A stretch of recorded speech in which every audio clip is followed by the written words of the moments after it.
सो दोस्तों welcome to money stalkers. तो इस वीडियो के अंदर हम लोग बात करने वाले हैं मल्टीपल स्टॉक्स के बारे में। तो चलिए सबसे पहले हम लोग डिस्कस करेंगे जियो फाइनेंशियल्स के बारे में। तो जहां दोस्तों जियो फाइनेंशियल्स के अंदर हमें फ्राइडे के दिन कहीं ना कहीं 1% से भी ज़्यादा की हमें तेज़ी देखने को मिला हुआ था एंड 358 रुपीज़ के आसपास हमें क्लोजिंग नज़र आ चुका था। तो जियो फाइनेंशियल्स की अगर बात की जाए तो ये जानना हमें बहुत ज़्यादा इम्पॉर्टेंट है कि आने वाले हफ्तों में यानी कि जो मंडे से अगला ट्रेडिंग सेशन स्टार्ट होगा उस वक्त किस तरीके से कंपनी का परफॉर्मेंस आ सकता है, क्योंकि आप सभी को पता होगा उस वक्त मार्केट बहुत ज़्यादा वॉलेटाइल हो सकता है।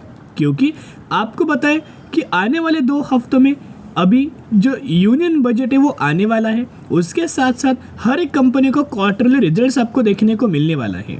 तो रिजल्ट जब होता है और वो कंपनी अगर बुरा परफॉर्म करता है और मार्केट के अंदर उस कंपनी का अगर वेटेज ज़्यादा होता है तो मार्केट के अंदर होता क्या है, अगर रिजल्ट डिसअपॉइंट आता है तो वो कंपनी के अंदर गिरावट होने की वजह से मार्केट के अंदर भी आपको कमजोरी देखने को मिल जाती है, राइट। तो कहीं ना कहीं अगर आप एक पॉइंट ऑब्जर्व करके चलेंगे तो ओवरऑल हम लोग कुछ अपडेट है उनके बारे में जानेंगे और उसके बाद क्या क्या पॉसिबिलिटीज कंपनी के अंदर हो सकता है उसके ऊपर डिस्कस करते हैं। तो जियो फाइनेंशियल्स के अंदर दोस्तों एक खबर आया हुआ था कि जियो फाइनेंशियल्स की जो एंट्री है एफ&ओ सेगमेंट के अंदर भी हो चुका है, जो कि जियो फाइनेंशियल्स एंड जोमेटो।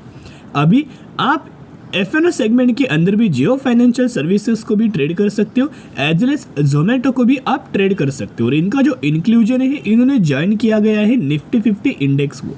तो हमने पहले भी डिस्कस किया था कि निफ्टी 50 इंडेक्स ज्वाइन करने के पीछे कोई भी कंपनी अगर ज्वाइन करता है तो वो कंपनी के अंदर पॉजिटिविटी जनरेट होता है और उसके कारण कहीं ना कहीं कंपनी को एक्स्ट्रा ऑर्डिनरी बेनिफिट्स होता है। अभी आप बोलेंगे कि सर बेनिफिट्स क्या होता है या फिर कैसे होता है, तो एक रिपोर्ट के अंदर हमें दिया गया है कि जो जियो फाइनेंशियल्स एंड जो जोमेटो है उनका इंक्लूड हो चुका है निफ्टी 50 के अंदर, जो कि जियो फाइनेंशियल्स।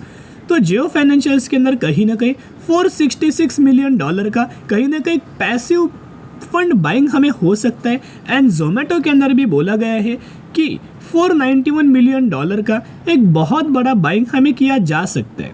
यानी कि जो भी कंपनी की इंडेक्स के अंदर एंट्री होती है, एफ&ओ सेगमेंट के अंदर एंट्री होती है, तो आप सभी को पता है वो कंपनी के अंदर जो वॉल्यूम्स है वो ज़्यादा जनरेट होते हैं, लिक्विडिटी बढ़ जाती है। उसके साथ साथ ऑब्जर्व करके चलेंगे तो इन्वेस्टमेंट आने वाले फ्यूचर में बढ़ता है अगर कोई भी कंपनी इंडेक्स के अंदर शामिल होती है, राइट। इनको वेरियस तरीके से इनको बेनिफिट दोस्तों मिलता है, कोई एक बेनिफिट नहीं है, मल्टीपल बेनिफिट उन कंपनीज को मिलते हैं। तो इस वजह से कहीं ना कहीं अगर आप ऑब्जर्व करके चलेंगे जियो फाइनेंशियल्स को लॉन्ग टर्म के अंदर दोस्तों बेनिफिट्स मिल सकता है। अगर अभी भी अगर आप ऑब्जर्व करके चलेंगे तो जिस सेक्टर से जियो फाइनेंशियल्स ये कंपनी बिलोंग करता है, आपको पता है कि एनबीएफसी सेक्टर से कंपनी बिलोंग करता है या फिर आप फाइनेंस सेक्टर से भी बोल सकते हो, राइट।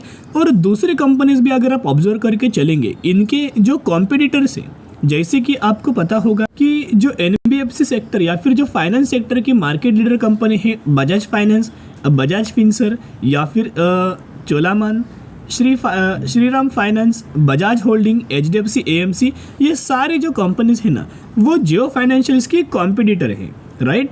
तो इन सारी कंपनीज का बिजनेस है ना वो बहुत बड़ा है जियो फाइनेंशियल्स से भी।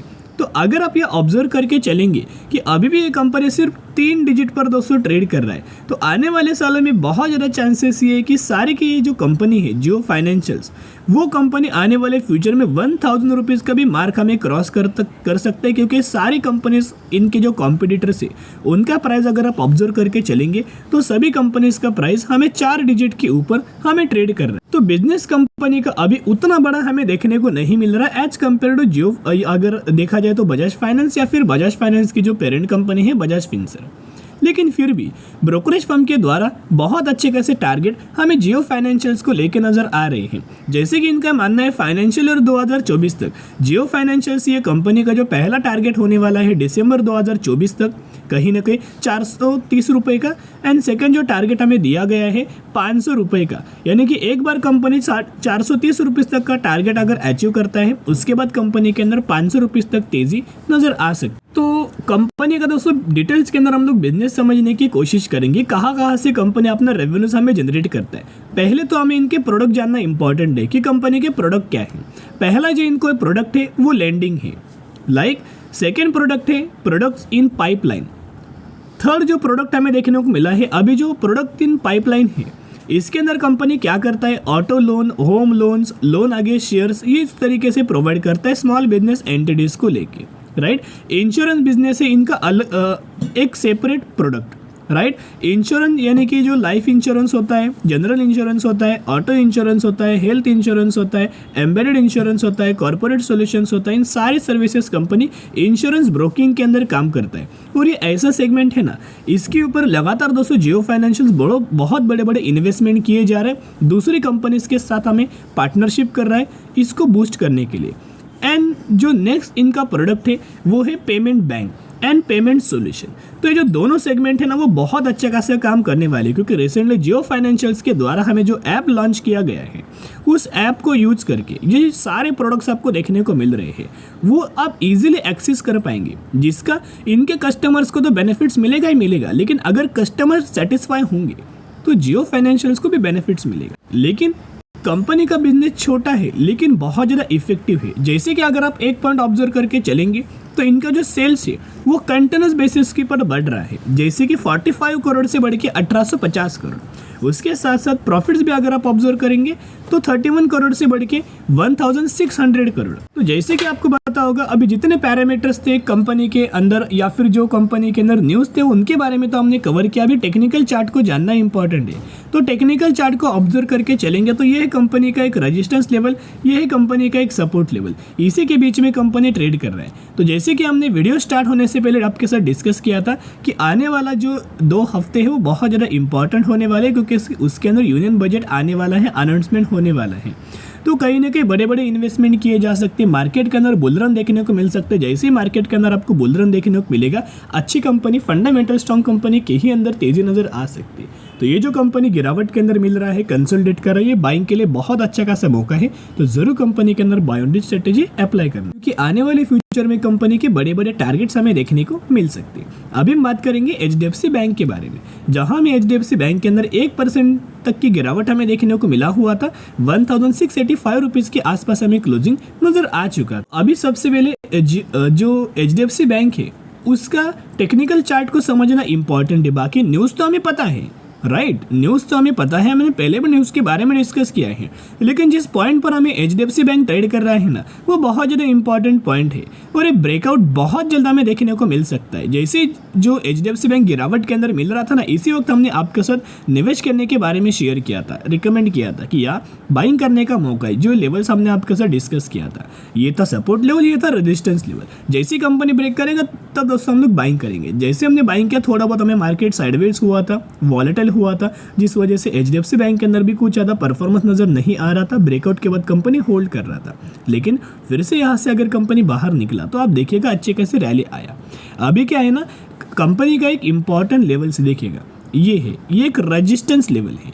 पहले भी इसी लेवल्स के ऊपर रेजिस्टेंस लेके गिरावट हुआ था, लेकिन ये गिरावट क्यों हुआ था? क्योंकि कंपनी ने क्वार्टरली रिजल्ट बुरा परफॉर्म किया था। लेकिन अभी क्या है, बहुत ज़्यादा चांसेस है कि एचडीएफसी बैंक का जो क्वार्टरली रिजल्ट आने वाला है, राइट, Q1 का, वो बहुत अच्छा खासा आ सकता है। और जैसे रिजल्ट्स अनाउंसमेंट होगा, अच्छा आएगा, वैसे आप देखना ये लेवल से ना बहुत इजीली कंपनी ब्रेक करके निकल जाएगा। तो बहुत ज़्यादा चांसेस है कि अगले हफ्ते से कंपनी के अंदर अच्छा खासा ब्रेकआउट हमें देखने को मिल सकता है। और जैसे ही कंपनी ब्रेकआउट करेगा फिर आपको एक और रैली, एक और तेजी हमें देखने को मिल जाए। क्योंकि ये जो लेवल्स मैं आपके साथ शेयर कर रहा हूँ, जो कंपनी अभी रेजिस्टेंस लेवल पर ट्रेड कर रहा है ना, ये बहुत ज़्यादा इंपॉर्टेंट रेजिस्टेंस लेवल है। एंड कंपनी कब से इसको रिस्पेक्ट कर रहा है, ये है 2022 दोस्तों। आप देखिएगा ये 2022 है, और 2022 से भी पहले 2021 में ही, 2021 से ही कंपनी क्या कर रहा है, इस लेवल्स के ऊपर लगातार रेजिस्टेंस ले रहा है, राइट। तो ऑलमोस्ट 2-3 साल पुराना ये रेजिस्टेंस लेवल है।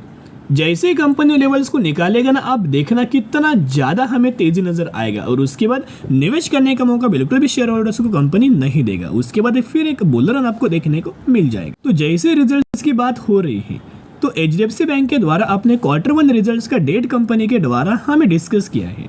तो कंपनी का जो रिजल्ट्स आने वाला है Q1 का, वो 20 जुलाई 2024 यानी कि 20 जुलाई को नजर आने वाला है। तो जरूर चैनल को सब्सक्राइब करके रख सकते हो, ताकि जब भी मुझे कंपनी का क्वार्टरली रिजल्ट नजर आएगा 100% मैं आपके साथ शेयर कर दूं। बाकी पैरामीटर्स दोस्तों आप सभी को पता है जैसे कि ब्रोकरेज फर्म के द्वारा भी टारगेट दिया गया है, करंटली बहुत ज़्यादा बुलिश व्यू रख के चल रहे हैं। ब्रोकरेज फर्म का मानना है कि 2100 रुपीज़ तक का टारगेट कंपनी अचीव करके दे सकता है, जो कि 26% तक की तेजी हमें देखने को मिल सकती है। एक और ब्रोकरेज फर्म की अगर बात की जाए तो इनके द्वारा ये मानना है कि कंपनी के अंदर 40% तक की तेजी नजर आ सकती है, जैसे कि 2370 रुपीज़ तक का टारगेट हमें दिया हुआ है। बड़े बड़े टारगेट्स क्यों दे रहे हैं, उसके पीछे का रीजन है क्योंकि इंपॉर्टेंट रेजिस्टेंस लेवल है, पिछले 2 से 3 सालों से कंपनी यही लेवल्स के ऊपर रेजिस्टेंस ले रहा है, राइट। तो इनके द्वारा भी बुलिशनेस हमें व्यू दिया गया है। फिर म्यूचुअल फंड्स के द्वारा पहले से लगातार बाइंग किया जा रहा है, मैंने पहले भी शेयर किया, सिर्फ दिसंबर के अंदर माल बेचा था, लेकिन Jain, Feb, March, April and में लगातार बाइंग किया जा रहा है। तो एक ही रिक्वेस्ट मैं आपके साथ करना चाहूंगा, जैसे कंपनी गिरावट के अंदर मिले वैसी कंपनी को बाय ऑन स्ट्रेटेजी अप्लाई करना, इसके बाद आपको निवेश करने का मौका नहीं मिलेगा। अभी हम बात करेंगे रेमेडियम लाइफ केयर लिमिटेड के बारे में। 60 रुपए पर कंपनी ट्रेड कर रहा है दोस्तों, लेकिन 13,000% तक का रिटर्न शेयर होल्डर्स को बना के दिया है।